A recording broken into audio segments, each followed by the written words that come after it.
नमस्कार दोस्तों, स्वागत है आपका साइनिंग न्यू टुडे में। 23 दिसंबर 2022 को सरकार के द्वारा एक विज्ञप्ति जारी की गई थी, जैसे कि हम सब जानते हैं, जो कि वन रैंक वन पेंशन के रिवीजन के बारे में था और जिसमें कहा गया था कि यूनियन कैबिनेट ने वन रैंक वन पेंशन को जो है अप्रूव कर दिया गया है।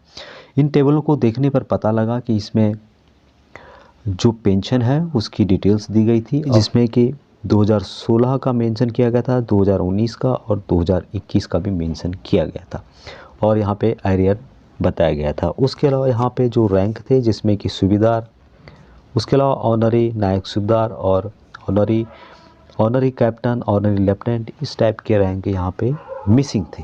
एक दिन बाद एक नई विज्ञप्ति जारी की, बल्कि यही विज्ञप्ति थी, लेकिन इसमें जो टेबल था उसको यहाँ पे सरकार के द्वारा कुछ इसमें अमेंडमेंट कर दिया गया है।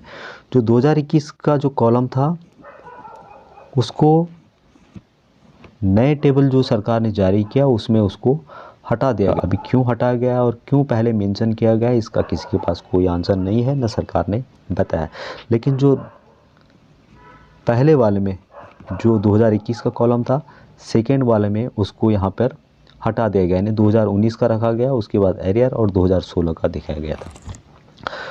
सब ने सोचा कि शायद जो टेबल चेंज किया गया है सरकार के द्वारा, उसमें जो मिसिंग रैंक थे, जिसमें कि ऑनरी नायक सूबेदार, ऑनरी कैप्टन, ऑनरी लेफ्टिनेंट, ये जो सभी रैंक हैं ये मेंशन किए होंगे, लेकिन इसमें कोई भी रैंक सरकार के द्वारा नया मेंशन नहीं किया गया था। और पेंशन देखने पर, पेंशन की जो टेबल है वहाँ देखने पर पता लगा कि इसमें पेंशन में भी कोई अंतर नहीं रखा गया है।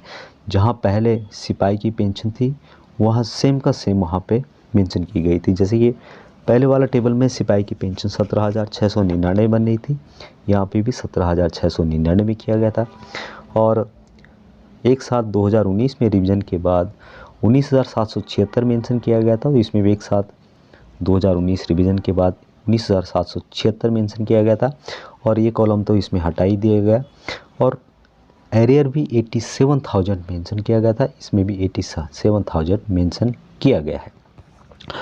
उसके अलावा जो रैंक थे वो, जिसमें कि ऑनरी नायक सूबेदार, ऑनरी लेफ्टिनेंट, ऑनरी कैप्टन, ये इसमें भी कोई भी मेंशन किए गए, बल्कि सेम का सेम रैंक जो पहले वाले में दिए गए थे वही रैंक इसमें भी दिए गए हैं। जिसमें कि सिपाही, नायक, हवलदार, नायक, सूबेदार, मेजर, इसमें भी सिपाही, नायक, हवलदार, नायक, सूबेदार, मेजर। तो इसी तरह से इसमें कोई भी चेंजमेंट नहीं था, सिर्फ 2021 का इसमें कॉलम हटा दिया गया है, बाकी कुछ भी नहीं था। डिटेल्स देखने पे पता लगा कि सिपाही की जहाँ तनख्वाह जो बन रही थी, सेकेंड वाले में भी सेम यहाँ पर कैरियर 87,000 बन रहा था और पहले वाला भी 87,000 बन रहा था। नायक का जो एरियर है 1,14,000 बन रहा था और सेकेंड वाले में भी 1,14,000 बन रहा था। हवलदार का जो एरियर है 70,000 बन रहा था और जो सेकेंड उनके द्वारा टेबल जारी की गई उसमें भी 70,000 रुपये ही एरियर बन रहा था। काफ़ी लोगों का ये भी क्वेश्चन है यहाँ पर कि जो नायक का जो एरियर वहाँ हवलदार से भी ज़्यादा है और नायक सूबेदार से भी ज़्यादा है। काफ़ी लोगों के क्वेश्चन थे, लेकिन इसका भी कोई ठोस सॉल्यूशन अभी तक कोई किसी को पता नहीं है और सभी यही सोच रहे हैं कि जब एक्चुअल में जो टेबल आएगा उसमें उम्मीद की जा सकती है कि जो मिसिंग रैंक्स हैं, जिसमें कि ऑनरी नायक सूबेदार और ऑनरी लेफ्टिनेंट, ऑनरी कैप्टन, ये सभी जो मिसिंग रैंक हैं वहाँ उम्मीद की जा सकती है कि जो फाइनल सरकार के द्वारा जारी जाएगा OROP टेबल, उसमें वहाँ सभी रैंक मेंशन किए गए होंगे। तो ये डिटेल्स थी जो कि सरकार के द्वारा कुछ चेंजमेंट यहाँ पे किया गया है। तो ये थी जानकारी, आज के लिए इतना ही। जय हिंद।